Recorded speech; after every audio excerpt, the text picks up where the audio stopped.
Hello and welcome back to Rejuvenated Women, Impeccable Health for High-Performing Women. I'm your host, Dr. Alex Swenson Ridley, and I'm really excited to be joined today by Dr. Denise Moore Revel. She is a CEO, founder, and award-winning best-selling author, speaker, and personal development coach. For over 25 years, she has literally helped people find their voices as a speech-language pathologist or therapist, and her job has been helping her clients discover their voice.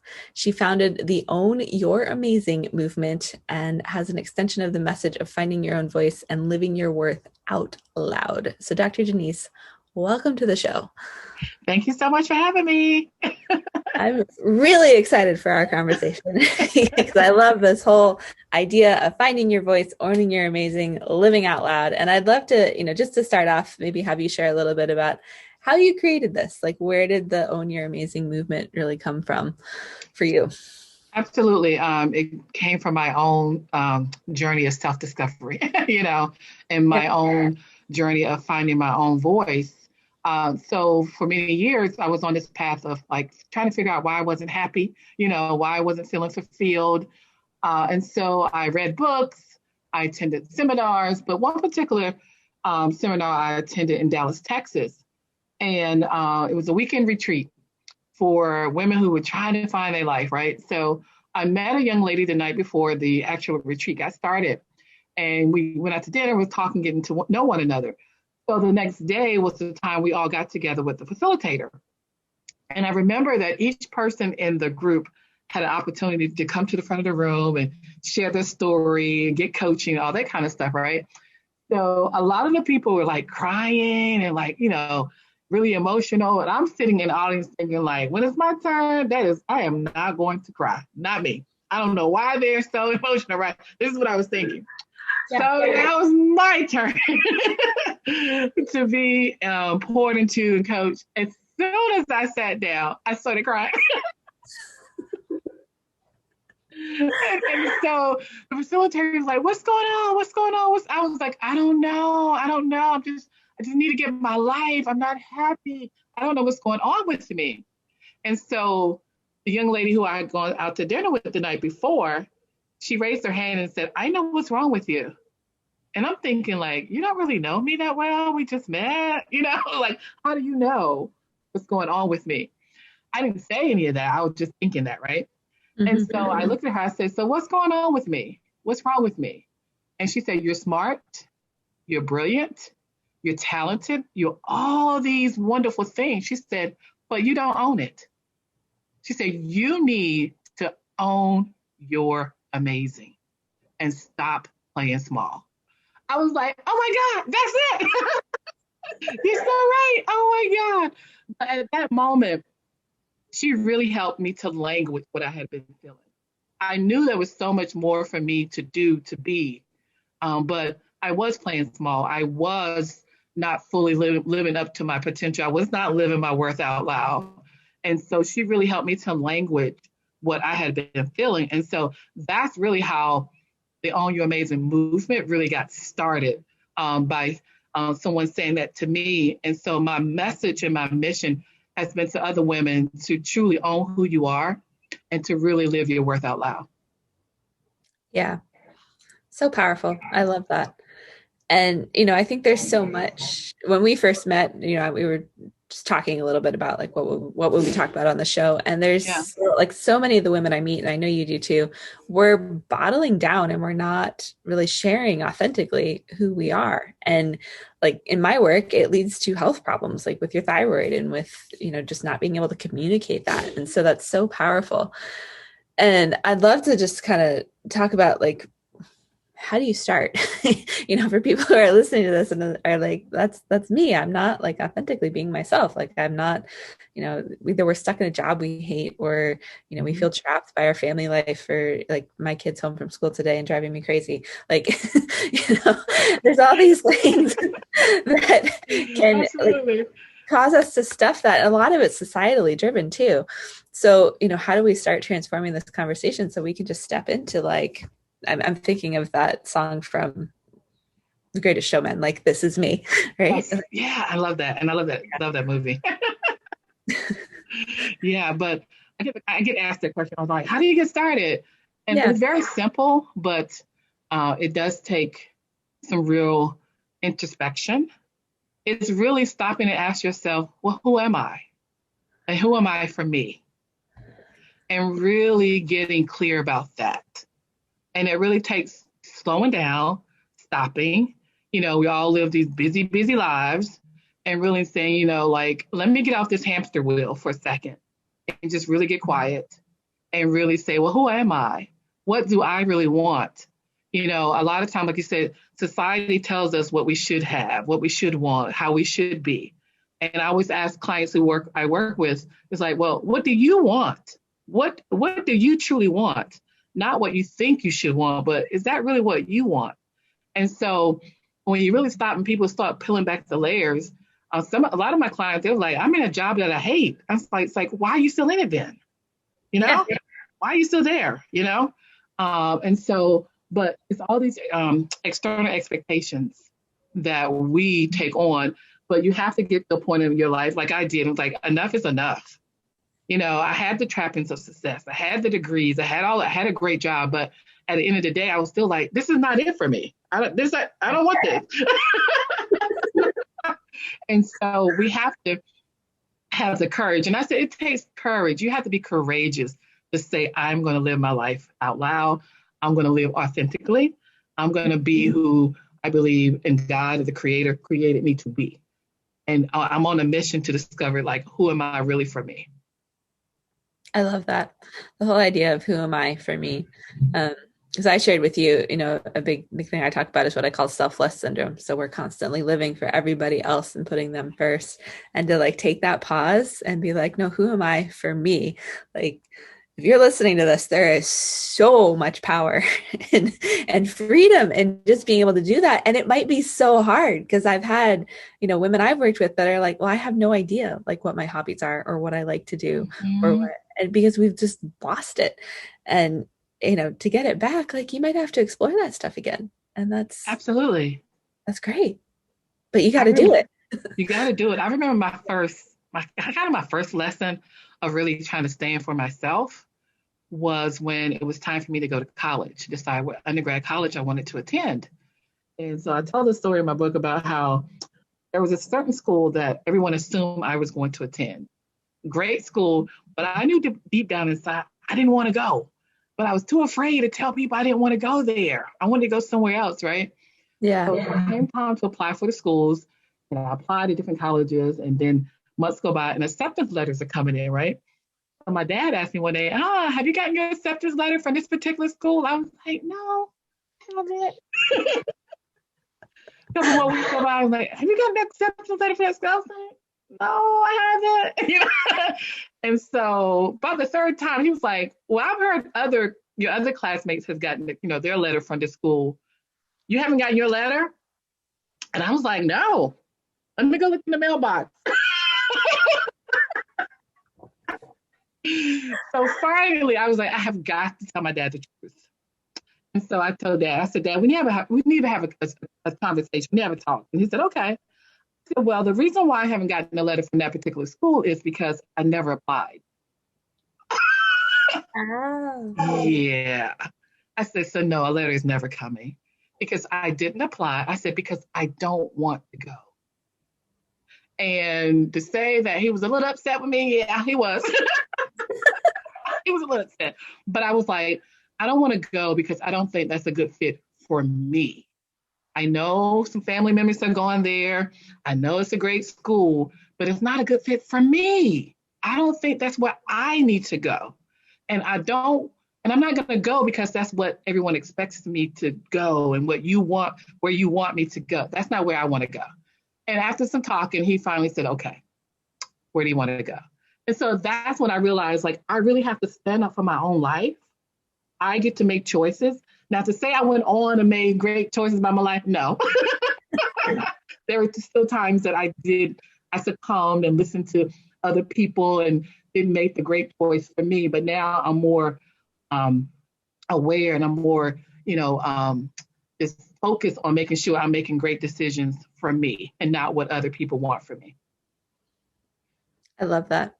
And I can hear like there's so much power and freedom in just being able to say, this is what I need to do for me.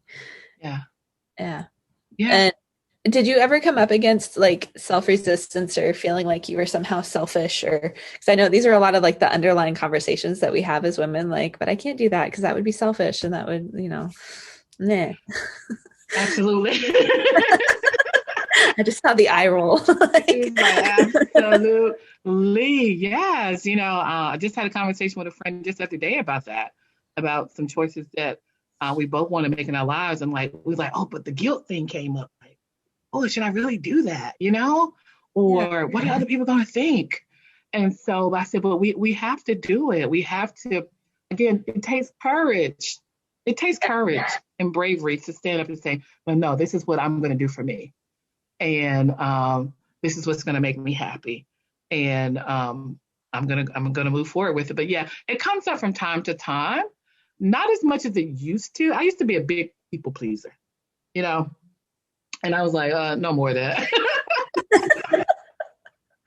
Anybody's going to be happy, it's going to be me, and I hope other people are happy. But for so long, it was like I didn't, other people's happiness was more important to me than my own, and that's not the case anymore. And so I tell people, self care, putting yourself first, it's not selfish. We've been taught that it is, but it's Yeah. really selfless. It's really an act of service when we take care of ourselves so that we can take care of other people. And so I know I have a giving heart. I know a lot of people have a giving heart and generous heart and want to serve and help other people. But we do that when we're at our best, not when we're depleted and we're empty and we're bitter and we're tired. And so that used to be my story. It's like I'm not really serving people like I really want to if my cup is empty. And so it's my responsibility. It's up to me to go back and say, let me do some self care. Let me get quiet. Just a minute ago, we were talking before we came on about children. I was like, I work with children all day. In the evening, I need to be quiet. That's my way of taking care of myself so that I can go back out and serve other families and other kids. But for so long, I would just go, go, go, go, give, and give. And I was tired and I became bitter and just cantankerous, not pleasant to be around, but it was because I wasn't giving myself the care I needed first so that I could go out and serve other people.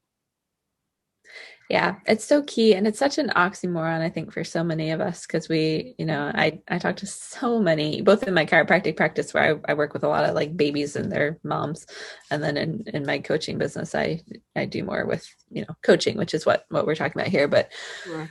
it's like, we feel like we're being selfish essentially by taking care of ourselves. And the reality is like we will be so much better for them if we take care of ourselves. Like part of my just real-time conversation, my son pitched a massive fit about going to school today. He's having big emotions, is feeling sad about our old dog who adopted our neighbors like a year and a half ago. He's still processing these emotions around this and just like lost it off the handle. And I, have been wavering between like I knew I needed like quiet time today because he was around all weekend. And so I'm like getting mad at him and so I just had to step back and be like, who do I want to be his mom right now? And what do I need to do to like show up and be what he needs? Because obviously he's having issues.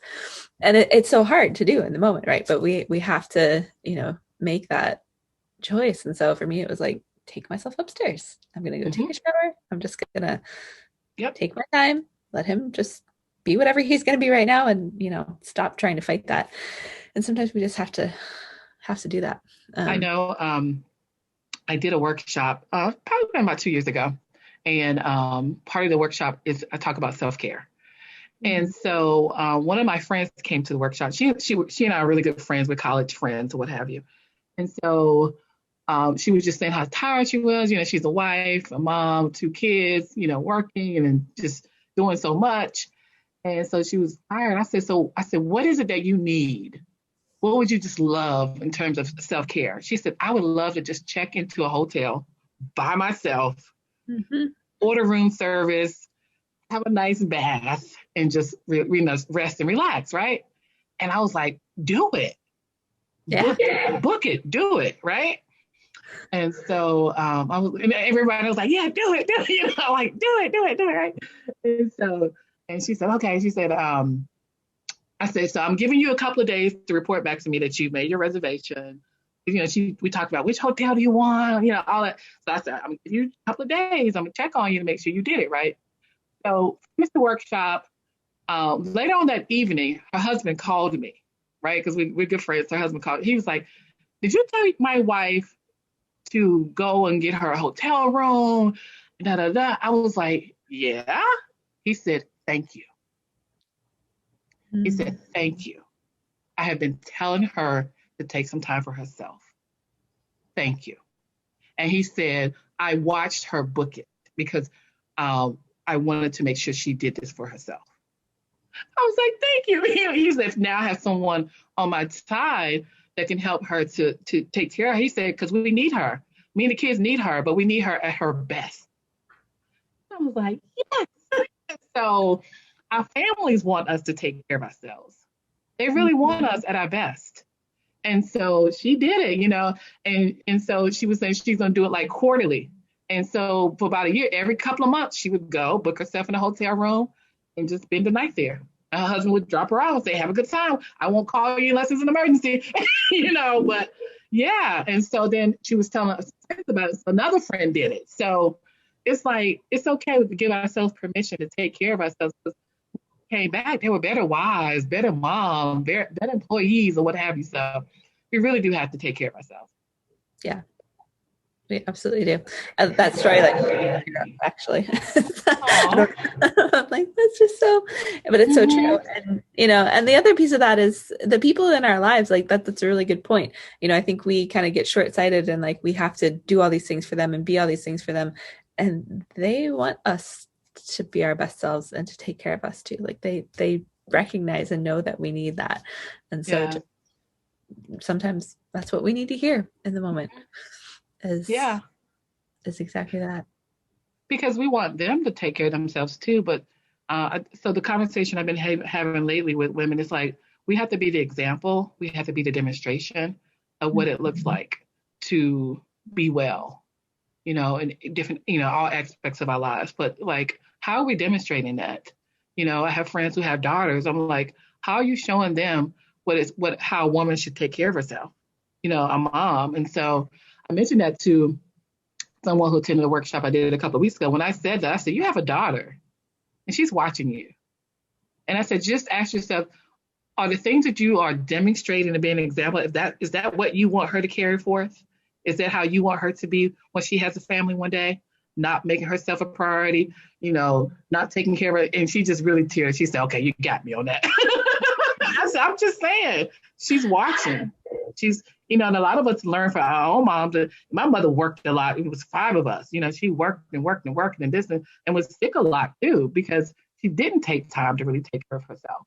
And so it's like, okay, are we going to do it differently, or are we going to continue um, to be the demonstration of what it looks like not to take care of ourselves? So it's a choice we all have to make. And so, but yeah, my friend was like, oh, you got me with that when we say my daughter is watching. I'm like, well, she is. She's watching you. She's gonna be like, she wants to be like mommy. So she was like, yeah, it's some things I need to do differently. I said, okay. I mean, just reflect on it and see what you need to come to for yourself. Yeah, so powerful and so true. I've actually spent the weekend. I'm in like a bunch of mindset rewiring and doing like hypnotic therapy and stuff through a course that I'm on. And Uh-huh. it's like undoing years of, not that my parents were terrible people or did anything wrong, but it's like years of that. And so I'm in that place of looking at like, okay, what am I doing to my own child? And today was a great example of like, obviously yelling at him when he's upset is not helping. And like, how do we Yeah. how do we transform that piece? And so much in there and so powerful. And yeah, I just appreciate you sharing that. So, Yes. I think we spend the first of the second half of our lives just trying to undo what was done the first half of our lives. Like you said, the rewire. I've been doing this. It's funny you say that because I definitely was doing some of that on myself this weekend. I'm planning to do some more of that this evening. Um, just because some things have come up where I really need to reevaluate that and Yeah. see if that's how I want to continue to be. And right, our parents weren't horrible. They did the best they could. But with some of the things they did, we have to ask ourselves, is that really what I want to continue to do? And that's a fair question that we should ask ourselves. So many stories people say, well, why are you doing this? Oh, because my mother did this. Well, why did she? Because her mother did this. Like, well, why did you keep going like, well, why we continue to do this and it's not necessarily serving us, or it may not serve me, um, and how I want to live my life now. And so again, I said again, it takes courage. Yes. You gotta keep It takes courage because you may be the only one. You may be standing alone. You may be the only one who wants to change, and you may, not only your own personal resistance, but you may get resistance from family members too, as to why are you doing that, or why are you different, and you have to be sure that again, this is what I want, and this is how I want to live my life. So, Yeah.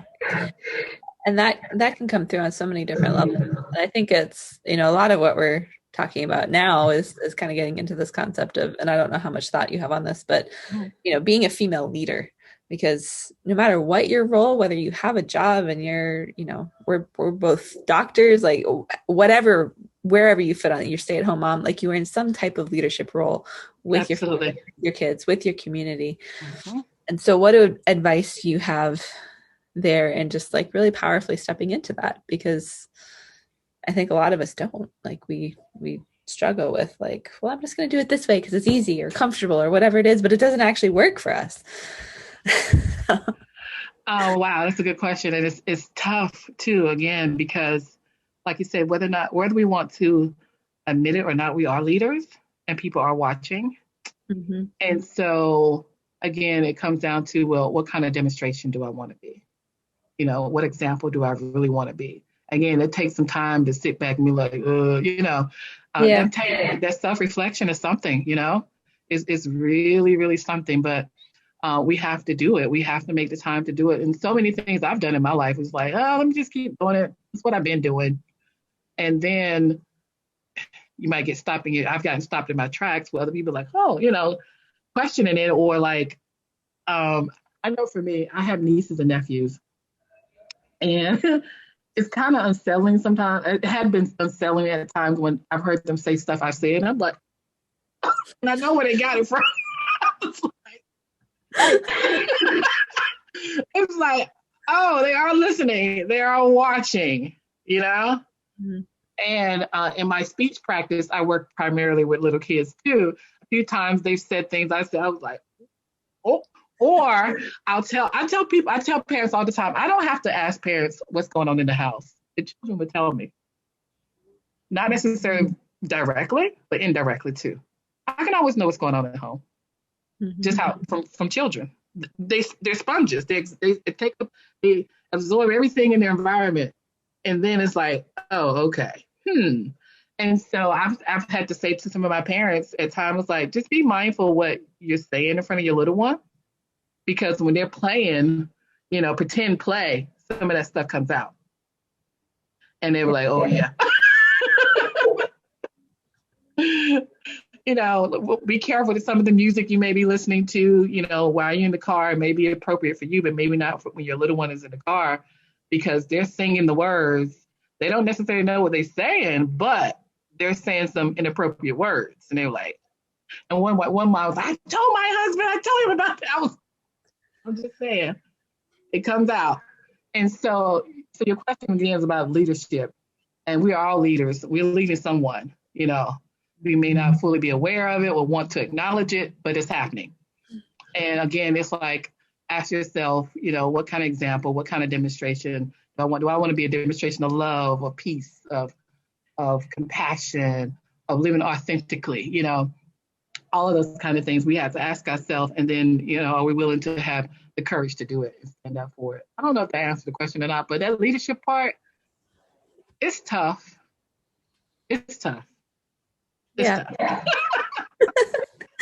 It is. Well, and this, actually, I was looking through some of the stuff we talked about before. It gets into that idea of like self-confidence, and how we really cultivate that. And so I think like on some level you answered it because it's a lead. You have to be like authentically yourself and step into that. And I know I really struggled like when I first launched my business, I was 28 and Yeah. new mom and new doctor and all these Yeah. things.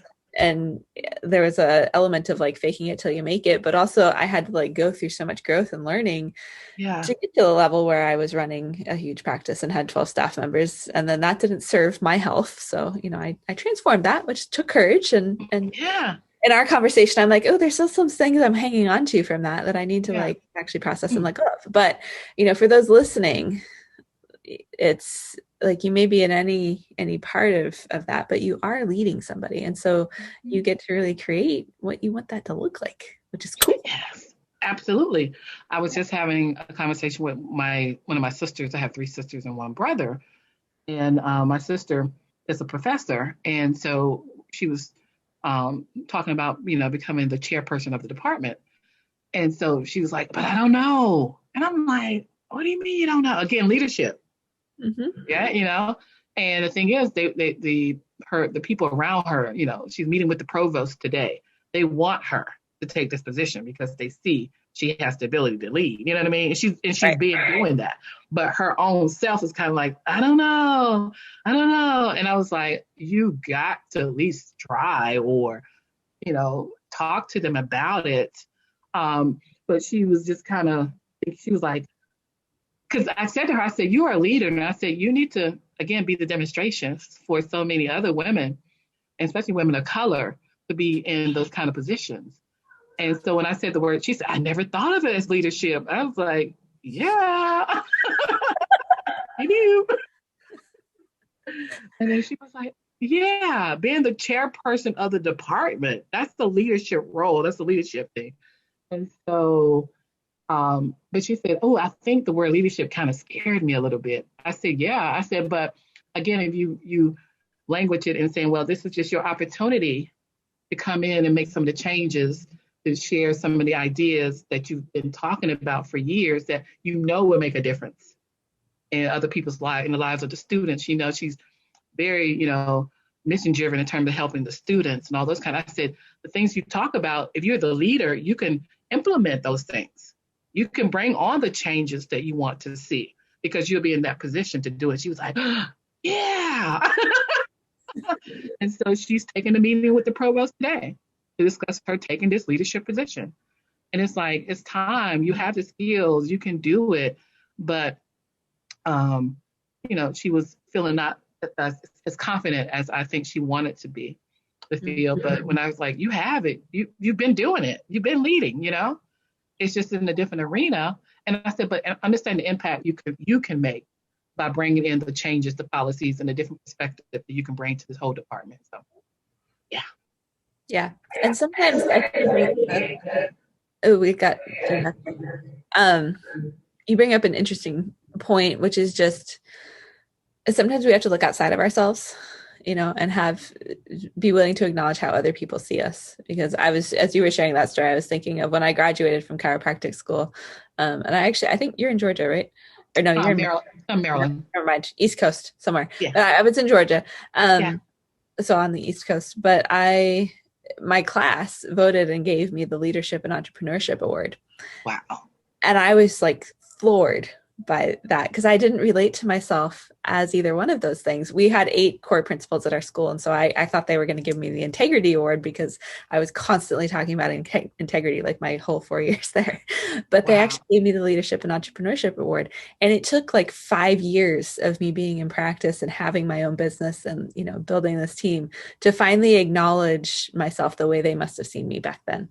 And, to acknowledge that just part of who I am is a leader and an entrepreneur. And, it goes beyond my training and what I do. And, so it's really, I think it can be a really powerful and interesting exercise for those listening to, ask people who you value their opinion and relationship with you, like ask them how they really see you, what do they see in you? And often it will honestly floor you or give you new perspective or finally give you that courage to make a change because you have the confidence from that. So oh, that's so good. That's so good. And I think a minute ago we were talking about the whole confidence piece. and really how do we foster that, and how do we really help that to grow. I know for me, again, just really owning my amazing understanding who I am has helped me with my confidence. Oftentimes, I think we compare ourselves to other people, or we might say that, we have to do it a certain way. But when we understand like truly who we are, and that we are unique, that we are special, there's no one like you, there's no one like me, that we should celebrate that. That should make us feel excited about who we are and what Yeah. we bring to the table. And to me, I think that can help build your confidence to say, there's no one like me. Nobody can do it exactly like me. And so I'm going to be me, and I'm going to show up as me, as powerfully me. And that's what I've been doing, and helping to encourage other women to do. Just show up as who you are. Who you are is enough. You don't have to compare yourself to other people, because there's no need to do that, because you're not like anybody else. Why would you even do that? And so if we can really embrace who we are, it's enough. We're special, and we are unique and amazing. I think that is such a big confidence booster. Absolutely. And it's all true. We are unique, exceptional, and amazing. Each and We every one. are. Yeah. Yep. Everybody on this planet. Which when you think about it that way, like there's so much more we could accomplish than what we already have, just if we all embrace that. Especially. Yeah. And I like to use the example of restaurants. Pick your favorite burger joint. McDonald's, Burger King, Wendy's. We have Five Guys here in Maryland that have great burgers. Mm-hmm. But what if they said, I'm not going to do a burger because this other person's doing the burger? Well, what if I'm not going to do it because, but that was like, no, I'm going to do my burger the way I want to do my burger. And it's enough. And somebody will like it. And somebody will want it. I don't have to be like McDonald's. I don't have to be like Burger King. I can be like who I am and make mine. And it's enough, And so that's the same way we are as human beings. We are, I'm telling you, someone would say it's a simple but profound concept to really own who you are. If you really embrace that, your whole world would change. I promise you it will. You will stop comparing yourself. You will stop feeling like you're inadequate, you're not competent. You'd be like, oh no, I'm not perfect, but I'm good though. I'm amazing though. And that makes you feel good about who you are. And that gives you the energy, the fuel, confidence to go out and do whatever it is that you are supposed to bring to the world. Period. I love it. Me awesome. too. I don't know where to go from there. So. On that very powerful note, where can people go to find your book and to connect with you? Because I know you have a book where you probably drop way more of these truth bombs on us, and I can't read it. So I tell people to start with my website, and it's ownyouramazingnnow.com. And there you can get an excerpt from the book. And also there's a link where you can purchase it from Amazon, or you can purchase it directly from me. And if you purchase from me, I'll write a special note in the book. I like to autograph it and send a special note to the person who buys it from me. Now you get it from Amazon is going to send it, but if you get it from me, I'll get quiet, say a little prayer, and then I write a note to the person from my heart. And I love doing that. So again, the best place to start is the website. Again, ownyouramazingnnow.com. Okay, and I will put that in the show notes. Well, Dr. Denise, it's been an absolute pleasure. I've loved having you on the show. Thank you so much. Thank you for being here. And I hope this is as impactful for everyone listening as it's been for me just in, having this conversation. So thank you so much for having me. I really enjoyed it.